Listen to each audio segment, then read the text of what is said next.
আসসালামু আলাইকুম। এটিএন বাংলা সংবাদে সবাইকে স্বাগত জানাচ্ছি। আমি নাইম ফাথু মুবিন। শুরুতে জানাবো আজকের সংবাদ শিরোনাম।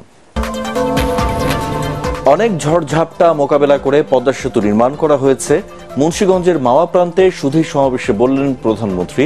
জমিদাতা এবং প্রকল্প সংশ্লিষ্টদের ধন্যবাদ জ্ঞাপন। সারা দেশে বন্যা পরিস্থিতির আরও অবনতি। সিলেটে প্রায় 8 লাখ মানুষ পানিবন্দী। জামালপুর, শেরপুর ও কুড়িগ্রামের সব নদীর পানি বিপদ সীমার উপরে।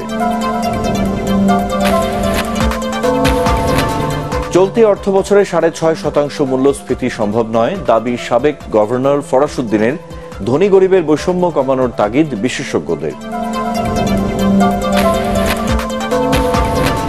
এবং 14 বছর পর ব্রিটেনে ক্ষমতায় লেবার পার্টি। নতুন প্রধানমন্ত্রীর দায়িত্ব গ্রহণ। আবারও জয় পেলেন বঙ্গবন্ধুর নাতনি টিউলিপ।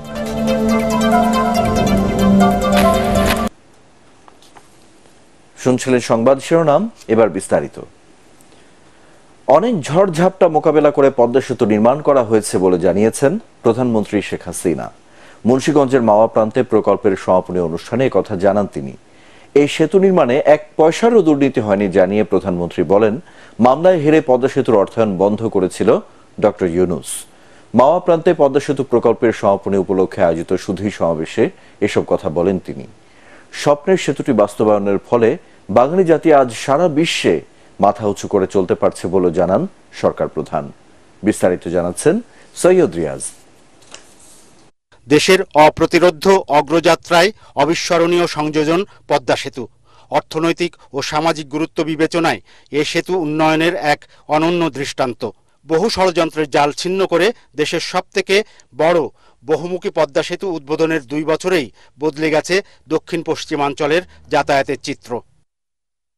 2022 সালের 25 জুন পদ্মা সেতু প্রকল্পের সড়ক পথ এবং 23 সালের 10 অক্টোবর চালু হয় রেলপথ। বাকি ছিল নদী শাসন সহ কারিগরি কিছু কাজ। এছাড়া বড় অবকাঠামো তৈরির পর ডিফেক্ট লাইবিলিটি পিরিয়ড থাকে।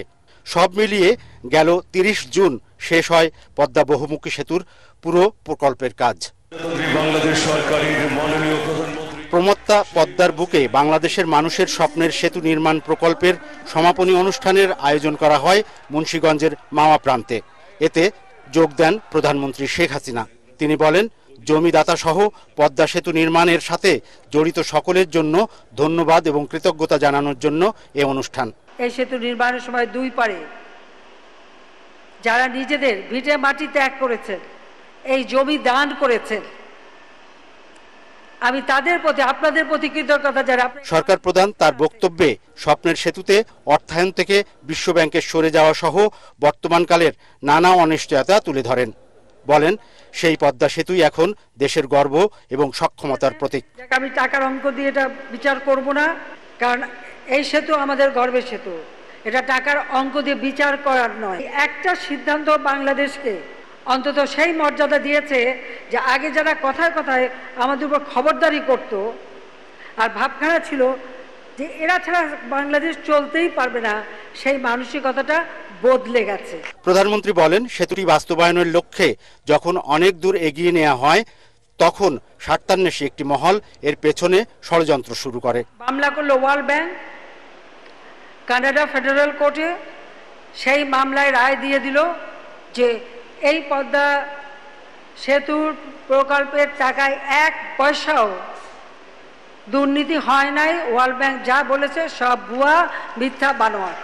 প্রাক সমীক্ষার পর 2001 সালের জুলাইয়ে তৎকালীন প্রধানমন্ত্রী শেখ হাসিনা এই প্রকল্পের ভিত্তিপ্রস্তর স্থাপন করেন। পুনরায় ক্ষমতায় আসার পর 2009 সালে বিস্তারিত নকশায় রেল চলাচল সুবিধা যোগ করে শুরু হয় সেতু নির্মাণের কাজ। 2015 সালের 12 ডিসেম্বর মূল অবকাঠামো নির্মাণের উদ্বোধন করেন বঙ্গবন্ধু কন্যা। নিজস্ব অর্থায়নে নির্মিত দেশের দীর্ঘতম বহুমুখী পদ্মা সেতুটি 2022 সালের 25 জুন উদ্বোধন করেন টানা 4 বারের সরকার প্রধান শেখ হাসিনা। বহুমুখী পদ্মা সেতুর মাওয়া প্রান্ত থেকে সৈয়দ রিয়াজ, এটিএন বাংলা। গোপালগঞ্জ টুঙ্গিপাড়ায় জাতির পিতা বঙ্গবন্ধু শেখ মুজিবুর রহমানের সমাধিতে শ্রদ্ধা নিবেদন ও দোয়া করেছেন প্রধানমন্ত্রী শেখ হাসিনা। এ সময় বঙ্গবন্ধু ও 1975 সালের 15 আগস্টের অন্যান্য শহীদদের বিদেহী আত্মার শান্তি কামনা করে মোনাজাতে অংশ নেন তিনি। এর আগে শুক্রবার বিকেলে পদ্মা সেতু প্রকল্পের সমাপনী অনুষ্ঠান শেষে নিজ বাড়ি টুঙ্গিপাড়ায় সড়ক পথে রওনা হন আওয়ামী লীগ সভাপতি। শনিবার সেখানে বেশ কয়েকটি কর্মসূচিতে অংশ নেবেন প্রধানমন্ত্রী শেখ হাসিনা।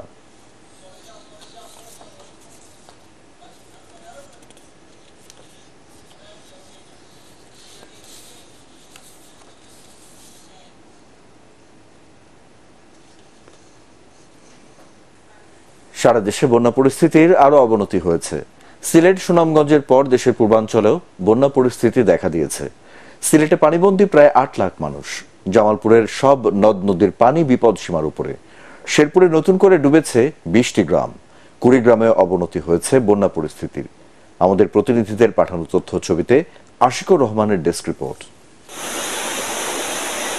গত ২৪ ঘন্টায় সুরমা ও কুশিয়ারা নদীর পানি সিলেট ছাড়া সবকটি পয়েন্টে বিপদসীমার উপর দিয়ে বইছে। জকিগঞ্জ, কানাইঘাট, কোম্পানিগঞ্জ, গোয়াইনঘাটা এবং কুশিয়ারা তীরবর্তী ফেঞ্জুগঞ্জ ও বালাগঞ্জ উপজেলার ৮ লাখেরও বেশি মানুষ পানিবন্দী। সুনামগঞ্জে ধনু নদীর পানি বিপদসীমা অতিক্রম করেছে। এতে যে কোনো সময় ডুবে যেতে পারে খালিয়াজুড়ি, মদন ও মোহনগঞ্জ উপজেলা। জামালপুরের সব নদ নদীর পানি বৃদ্ধি অব্যাহত রয়েছে। যমুনার পানি বিপদসীমার উপর দিয়ে বয়ে যাওয়ায় ইসলামপুর, দেওয়ানগঞ্জ ও মাদারগঞ্জ উপজেলার ১৮টি ইউনিয়ন এখন প্লাবিত। এসব এলাকার অন্তত ৫০,০০০ মানুষ পানিবন্দী। তলিয়ে গেছে কয়েক হাজার হেক্টর ফসলি জমি ও রাস্তাঘাট। শেরপুরের ঝিনাইগাতি উপজেলার আকস্মিক বন্যার উন্নতি হলেও সেখান থেকে নেমে আসা ঢলের পানিতে শেরপুর সদর উপজেলার গাজীর খামার ও নলিতাবাড়ী উপজেলার কলসপাড় ইউনিয়নের কমপক্ষে ২০টি গ্রাম নতুন করে ডুবেছে। এসব গ্রামের রোপা আমনের বীজতলা ও সবজি ক্ষেত তলিয়ে গেছে, ভেসে গেছে পুকুরের মাছ। কুড়িগ্রামে বন্যা পরিস্থিতির আরও অবনতি হয়েছে। ব্রহ্মপুত্র নদের চিলমারি, নুনখাওয়া ও হাতিয়া পয়েন্ট পানি বিপদসীমার উপর দিয়ে বইছে। প্রতিদিন ডুবছে নতুন নতুন এলাকা। অতিবৃষ্টিতে সিরাজগঞ্জে যমুনার পানি বৃদ্ধি অব্যাহত রয়েছে। নেত্রকোনায় বন্যা পরিস্থিতির উন্নতি হয়েছে। উবদাখালী নদীর পানি কমে বিপদসীমার ৩৭ সেন্টিমিটার উপর দিয়ে বয়ে যাচ্ছে। এতে দুর্ভোগে পড়েছে কমলাকান্দার মানুষ। Bureau report, ATN Bangla. চলতি অর্থবছরে ৬.৫% মূল্যস্ফীতি সম্ভব নয় বলে দাবি করেছেন বাংলাদেশ ব্যাংকের সাবেক গভর্নর ডক্টর মোহাম্মদ ফরাসউদ্দিন। অভ্যন্তরীণ ও বৈদেশিক ঋণ কমানোর পরামর্শ দেন তিনি।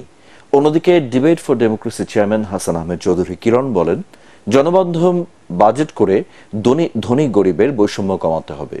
রাজধানীতে ছায়া সংসদ বিতর্ক অনুষ্ঠানে তারা এসব কথা বলেন। আরো জানাচ্ছেন মুস্তাফিজুর রহমান। চলতি অর্থবছরের বাজেট জনবান্ধব, টেকসই ও উন্নয়ন সহায়ক হবে কিনা তা নিয়ে বিতার্কিকরা যুক্তি পাল্টা যুক্তি তুলে ধরেন এই ছায়া সংসদে। সরকারি দল বাজেটের নানা সম্ভাবনার কথা শোনালেও বিরোধী দল তুলে ধরে বিভিন্ন সমস্যা।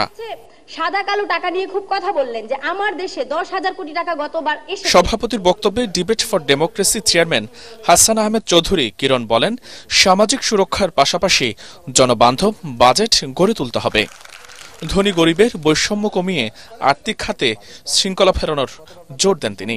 যখন বিদ্যুৎ, পানি, গ্যাসের দাম বাড়ে তখন কিন্তু আমাদের সাধারণ মানুষ বিপাকে পড়ে। আমাদের যে বাজেট ঘোষণা করেছে সেই বাজেট বাস্তবায়নের জন্য যাতে ধনী দরিদ্রের বৈষম্যকে কমিয়ে নেই, সামাজিকভাবে আমরা সকলের জন্য ন্যায্যতার ভিত্তিতে আমরা এই বাজেটকে আমরা ব্যবহার করতে পারি, সেদিকে কিন্তু আমাদেরকে নজর দিতে হবে। তা না হলে আজকের এই সামাজিক অস্থিরতা যে কোনো ক্ষেত্রে একটা বিস্ফোরণ ঘটিয়ে দেশের রাজনৈতিক, সামাজিক, অর্থনৈতিক এবং আমি মনে করি যে দেশের সরকারের নানা কর্ম পরিকল্পনার মধ্যে একটা বাধা সৃষ্টি করতে পারে। সুশাসন, রাজনৈতিক সদিচ্ছা না থাকলে বাজেট বাস্তবায়ন সম্ভব নয় উল্লেখ করে দেশের উন্নয়ন অগ্রযাত্রায় সকলকে কর প্রদানের আহ্বান জানান ডিবেট ফর ডেমোক্রেসি চেয়ারম্যান। যতক্ষণ পর্যন্ত আমরা দুর্নীতি, অন্যায়, স্বচ্ছতা, জবাবদিহিতা এবং বিশেষ করে আমরা রাজনৈতিক সদিচ্ছা নিশ্চিত করতে না পারি তাহলে কিন্তু বাজেট বাস্তবায়ন করা কঠিন হয়ে যাবে। নেপাল, পাকিস্তান, শ্রীলঙ্কার কথা ধরি তাহলে সেই সব দেশগুলির তুলনায় কিন্তু আমাদের কর দেবার দেশের পরিমাণ হার কম। আমাদের ৮০% বিত্তমান কিন্তু কর প্রদান করে না। যাদের উপার্জন ১ কোটি টাকার উপরে এরকম 67% মানুষ তারা কর দেয় না। এই যে কর দিবার প্রবণতা আমাদের মানুষের মধ্যে নাই, সেটি কিন্তু আমাদেরকে সচেতন হতে হবে। এই সময় দেশের অর্থনীতির বেশ কিছু গুরুত্বপূর্ণ বিষয়ে আলোকপাত করেন অর্থনীতিবিদ ডক্টর ফরাসউদ্দিন। মূল্য স্বীকৃতি বলা হচ্ছে ৯% বেশি, কিন্তু আসলে এটা ১০% কাছাকাছি। ব্যাংকিং খাত থেকে যদি সরকার বাজেট ঘাটতি পূরণে ধার করে, তাহলে ওই টাকাটা বিনিয়োগকারী যারা তারা পাবেন না। বৈদেশিক ঋণ থেকে আমি নেব বলে বাজেটে বলেছি। এইটা খুব মারাত্মক একটা ক্ষতিকারক অস্ত্র হতে পারে। সরকারি দল কুমিল্লা ভিক্টোরিয়া সরকারি কলেজকে হারিয়ে জয়ী হয় বেসরকারি দল জগন্নাথ বিশ্ববিদ্যালয়ের বিতার্কিকরা। মুস্তাফিজুর রহমান, এটিএন বাংলা, ঢাকা। যুক্তরাজ্যের পার্লামেন্ট নির্বাচনে নিরঙ্কুশ জয় পেয়েছে লেবার পার্টি। এরই মধ্যে বাকিংহাম প্যালেসে লেবার পার্টির নেতা কিয়ার স্টারমারকে প্রধানমন্ত্রী হিসেবে নিয়োগ দিয়েছেন রাজা তৃতীয় চার্লস। ফলে টানা 14 বছর ব্রিটেন শাসন করা কনজারভেটিভ পার্টিকে ছাড়তে হলো দেশ পরিচালনার দায়িত্ব। এদিকে টানা চতুর্থবারের মতো নির্বাচনে জয়ী হয়েছেন বঙ্গবন্ধুর নাতনি টিউলিপ সিদ্দিকী। জিতেছেন বাংলাদেশি বংশোদ্ভূত আরো 3 জন। বিস্তারিত জানাচ্ছেন জাহিদুল আলম। যুক্তরাজ্যে জাতীয় নির্বাচনে নিরঙ্কুশ জয় পাওয়া লেবার পার্টির নেতা কিয়ার স্টারমারকে প্রধানমন্ত্রী হিসেবে নিয়োগ দিয়েছেন ব্রিটেনের রাজা তৃতীয় চার্লস। শুক্রবার কিয়ার স্টারমার বাকিংহাম প্যালেসে রাজার সাথে দেখা করতে গেলে তিনি তাকে নতুন প্রধানমন্ত্রী হিসেবে নিয়োগ দেন। বাকিংহাম প্যালেসে রাজা তৃতীয় চার্লসের সাথে সাক্ষাতের পরপরই তিনি তার স্ত্রী ভিক্টোরিয়া স্টারমারকে সাথে নিয়ে যুক্তরাজ্যের নতুন প্রধানমন্ত্রী হিসেবে আসেন ডাউনিং স্ট্রিটে। উচ্ছ্বসিত সমর্থকদের শুভেচ্ছা গ্রহণের পর জানান দায়িত্বভার গ্রহণের কথা। I want to thank the outgoing Prime Minister Rishi Sunak. His achievement as the first British Asian Prime Minister of our country, the extra effort that will have required should not be underestimated by anyone. We pay tribute to that today, and the service they receive from politicians grows this big. It leads to a weariness in the heart of a nation. এর আগে আনুষ্ঠানিক ফলাফলে house of কমন্সের 650 আসনের মধ্যে 400-এরও বেশি সিটে জয় পায় labour party. পরাজয় মেনে নিয়ে লেবার পার্টিকে অভিনন্দন জানিয়েছেন ঋষি Sunak. The Labour Party has won this general election, and I have called Sir Keir Starmer to congratulate him on his victory. Today, power will change hands in a peaceful and orderly manner, with goodwill on all sides. নির্বাচনে বিভিন্ন দল থেকে অংশ নেন 34 জন বাংলাদেশি বংশোদ্ভূত British নাগরিক। এতে টানা চতুর্থবারের মতো জয়ী হয়েছেন বঙ্গবন্ধুর নাতনি টিউলিপ সিদ্দিকী। আরও কয়েকটি আসনে জিতেছেন রূপা হক, রুশনারা আলী ও আফসানা বেগম। জাহিদুল আলম, এটিএন বাংলা। পর্যটন শিল্পে রাজশাহীকে সমৃদ্ধ করতে সরকার বেশ কিছু গুরুত্বপূর্ণ উদ্যোগ নিয়েছে বলে জানিয়েছেন বেসামরিক বিমান চলাচল ও পর্যটন মন্ত্রী ফারুক খান। আমের স্বর্গে আমন্ত্রণ প্রতিপাদ্যে বাংলাদেশ ফেস্টিভ্যাল রাজশাহীর উদ্বোধনী অনুষ্ঠানে তিনি একথা বলেন। রাজশাহী বিমানবন্দরকে আন্তর্জাতিক মানের করে গড়ে তুলতে এর সম্ভাব্যতা যাচাই করে দেখা হচ্ছে বলেও জানান তিনি। অনুষ্ঠানে সংসদ সদস্য অধ্যক্ষ শফিকুর রহমান বাদশাহ, ক্ষুদ্র ও মাঝারি শিল্প ফাউন্ডেশনের চেয়ারম্যান অধ্যাপক ডক্টর মাসুদুর রহমান, রাজশাহী বিভাগীয় কমিশনার ডক্টর দেওয়ান মোহাম্মদ হুমায়ুন কবির, পুলিশ কমিশনার বিপ্লব বিজয় তালুকদার অন্যান্যের মধ্যে উপস্থিত ছিলেন।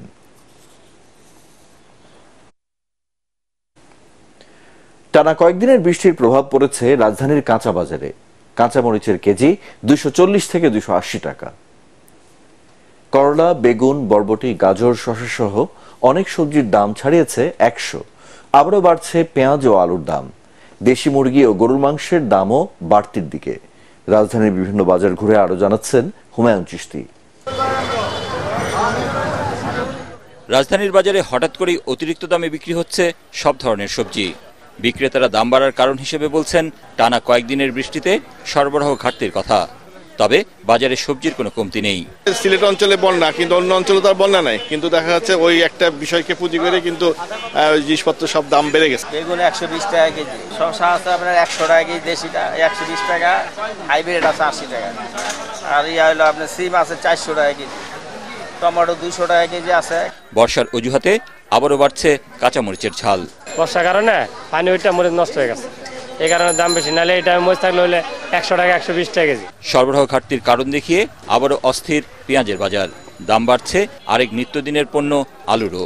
পেঁয়াজ দেখলেন আমি 90 টাকা কিনছি, পরের সপ্তাহে 100, আজকে কিনলাম 110। বাজার এখন আমাদের কাছে মধ্যবিত্তের কাছে একটা আতঙ্কিত সময় আর কি। এদিকে কোরবানি ঈদের আমেজ শেষ হওয়ার সাথে সাথে বেড়ে গেছে গরুর মাংসের দাম।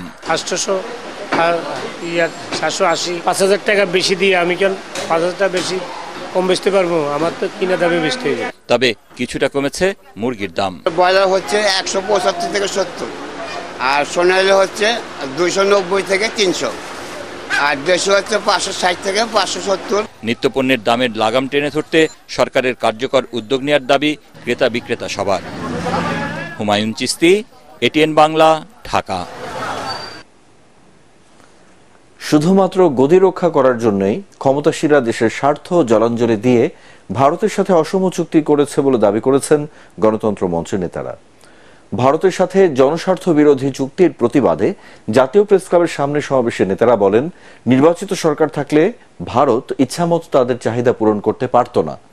গণসংহতি আন্দোলনের আহ্বায়ক জুনায়েদ সাকি বলেন, পররাষ্ট্রমন্ত্রীর বক্তব্যে প্রমাণিত হয়েছে আওয়ামী লীগ ভারতের তাবেদার সরকার।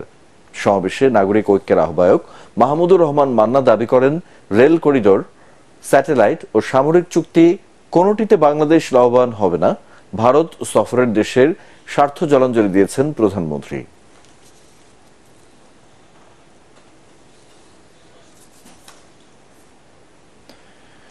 রাজধানীর মিরপুরে বোটানিক্যাল গার্ডেনের প্রবেশ ফি 1 লাফে 5 গুণ বাড়ায় দর্শনার্থী কমেছে প্রায় 70%। টিকেটম্যান জানান, শুক্রবার সকালে 400 থেকে 500 জন গার্ডেনে আসলেও এদিন ঢুকেছে অর্ধশতের মতো। কর্তৃপক্ষের এমন সিদ্ধান্তের প্রতিবাদে প্রধান ফটকের সামনে মানববন্ধন করে কয়েকটি সংগঠন। রিপোর্ট করছেন আদ্দিন সজীব। ব্যস্ত এই নগরীতে চোখের প্রশান্তি ও স্বস্তির খোঁজে ছুটির দিনে সবাই ছুটে 215 একরের এই বোটানিক্যাল গার্ডেনে। কেউ কেউ হাটে রোজ নিয়ম করে, কিন্তু হঠাৎ প্রবেশ ফি 20 টাকা থেকে 100 টাকা বাড়ানোই প্রশ্ন উঠেছে এর যৌক্তিকতা নিয়ে। ক্ষুব্ধ দর্শনার্থীরা। আমরা তো জানি না, হঠাৎ করে আসছি, আয়সা দেখে 100 টাকা করে করছে। এখন এরকম হইলে তো আর বাচ্চা কাচ্চা নিয়ে আসা যাইব না। সুন্দর একটা জায়গা বানাইছে, তার মানে এই না ওই যে অনেকগুলা লোক চলেও গেল এত টাকা টিকিট দেখে। আমার বাচ্চারা স্কুল যায়, আমার স্কুল পোষাইতে হয়, ওই ফ্রি হয়ে আমি আসবো। এক শ্রেণীর স্বার্থন্বেষী মানুষ এটাকে 20 টাকা থেকে 5 গুণ বৃদ্ধি করে 100 টাকা। যারা সিদ্ধান্ত নেয় চিন্তা ভাবনা করে নিতে হয়, হঠাৎ করে নিতে হয় নাকি? দুশ্চিন্তায় পড়েছেন টিকিট বিক্রেতারাও। দর্শনার্থী কমেছে অর্ধেকেরও বেশি। শুক্রবারে আমরা দেখা যায় এখন মিনিমাম 400-500 লোক ঢুকে যেত, এখন মানে 150 জন লোক ঢুকে নেই। প্রবেশ মূল্য বৃদ্ধি ও হাটের সময় বেঁধে দেওয়ার সিদ্ধান্ত প্রত্যাহারের দাবিতে মানববন্ধনও করেছে কয়েকটি সংগঠন। উন্নয়নের স্বার্থে আমরা মেনে নিয়েছিলাম 20 টাকা পর্যন্ত, কিন্তু এই যে 100 টাকা, এটা একটা বড় রকম প্রতিবন্ধকতা। কোথায় আমাদের এরকম প্লেস আছে যেখানে গিয়ে আমরা এরকম মানে অক্সিজেন পাবো? মানে আমাদের এই সামর্থ্য নাই যে প্রতিদিন 100 টাকা দিয়ে প্রবেশ করা। হুট করেই 5 গুণ বৃদ্ধি করার কারণটাও আমাদের জানা দরকার। জননেত্রী শেখ হাসিনার দৃষ্টি নেক কামনা করতেছি। এমনিতেই ঢাকায় বেড়ানোর জায়গা হাতে গোনা, শিশু কিংবা শিক্ষার্থীরাও সবুজ দেখতে পায় কম। তার উপর কর্তৃপক্ষ কেন এমন সিদ্ধান্ত নিয়েছে তার উত্তর জানা গেল না শত চেষ্টা করেও। Addin Sajib, ATN Bangla, Dhaka. Hong Kong international convention অনুযায়ী জাহাজ পুনঃপ্রক্রিয়ার জন্য 2025 সালের জুন মাসের মধ্যে সকল ইয়ার্ডকে কমপ্লায়েন্স ইয়ার্ডে পরিণত করতে হবে। চট্টগ্রামের সীতাকুণ্ডে জাহাজ পুনঃপ্রক্রিয়ার জন্য 156টি ইয়ার্ড থাকলেও সচল মাত্র 54টি। এর মধ্যে 4টি রয়েছে compliance green yard.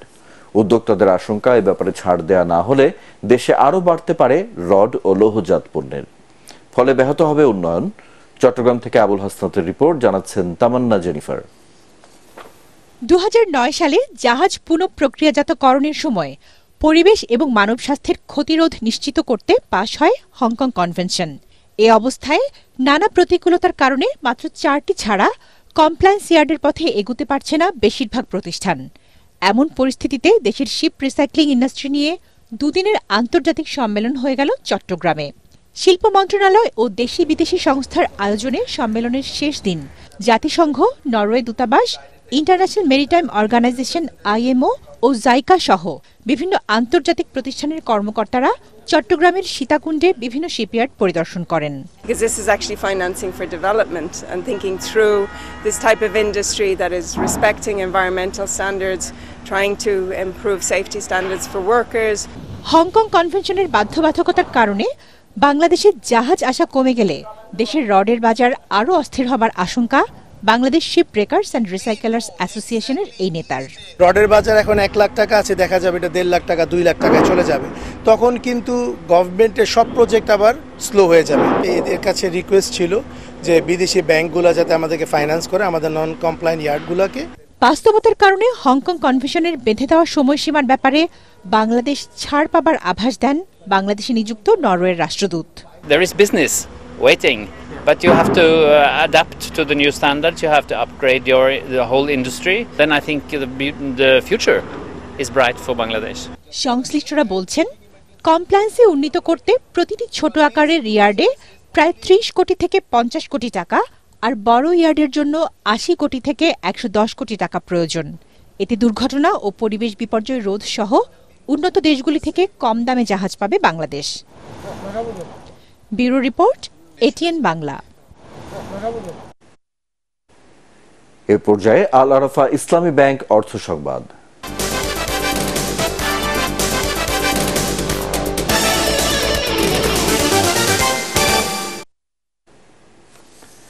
BRAC bank সমকাল সাহিত্য পুরস্কারের 12তম আসরে আজীবন সম্মাননা পেলেন ভাষা সৈনিক, লেখক ও গবেষক আহমদ রফিক। এছাড়া বেগম আক্তার কামাল কবিতার নান্দনিকতা গ্রন্থের জন্য প্রবন্ধ, আত্মজীবনী, ভ্রমণ ও অনুবাদ শ্রেণীতে, ময়ূক চৌধুরী অনিদ্রার কারুকাজ গ্রন্থের জন্য, কবিতা ও কথা সাহিত্য শ্রেণীতে এবং মাহিরিন ফেরদৌস অরিগামির গোলক ধাঁধায় গ্রন্থের জন্য তরুণ সাহিত্যিক পুরস্কার বিজয়ী হন। অনুষ্ঠানের প্রধান অতিথি হিসেবে ছিলেন শিক্ষাবিদ ও লেখক ডক্টর সিরাজুল ইসলাম চৌধুরী। এছাড়া হামিম গ্রুপের ব্যবস্থাপনা পরিচালক এ কে আজাদ, ব্র্যাক ব্যাংকের ব্যবস্থাপনা পরিচালক ও প্রধান নির্বাহী কর্মকর্তা সেলিম আরেফ হোসেন ও দৈনিক সমকালের সম্পাদক আলমগীর হোসেন উপস্থিত ছিলেন।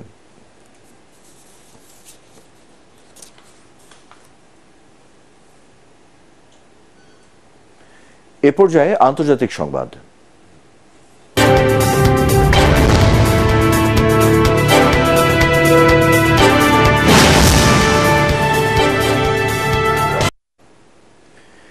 ইরানের 14তম প্রেসিডেন্ট নির্বাচনের দ্বিতীয় পর্বের ভোট শেষ হয়েছে।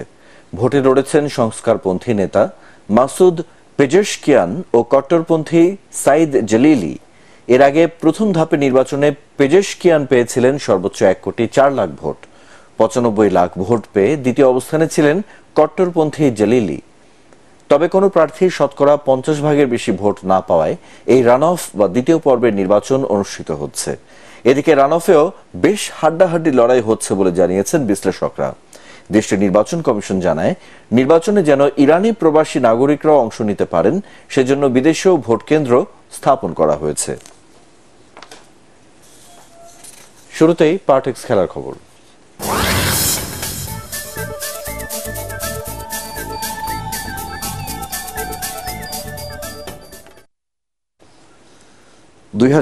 সালের মধ্যে যুব দলকে বিশ্বের অন্যতম সেরা দল হিসেবে গড়ে তুলতে চান নাভিদ নওয়াজ।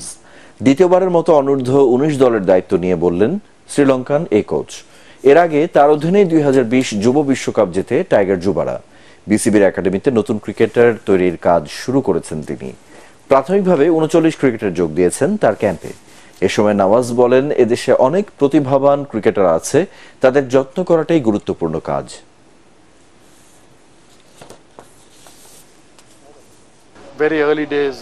আমরা বিশ্বকাপ জিতবো এটা বলা ঠিক নয়। এখানে আসল কাজ হলো দলটাকে গড়ে তোলা। আমরা জানি বিশ্বকাপে লড়তে হলে কি কি উন্নতি দরকার। বড় দলকে চ্যালেঞ্জ জানানোর মতো সব ধরনের গুণ আমরা অর্জন করতে চাই।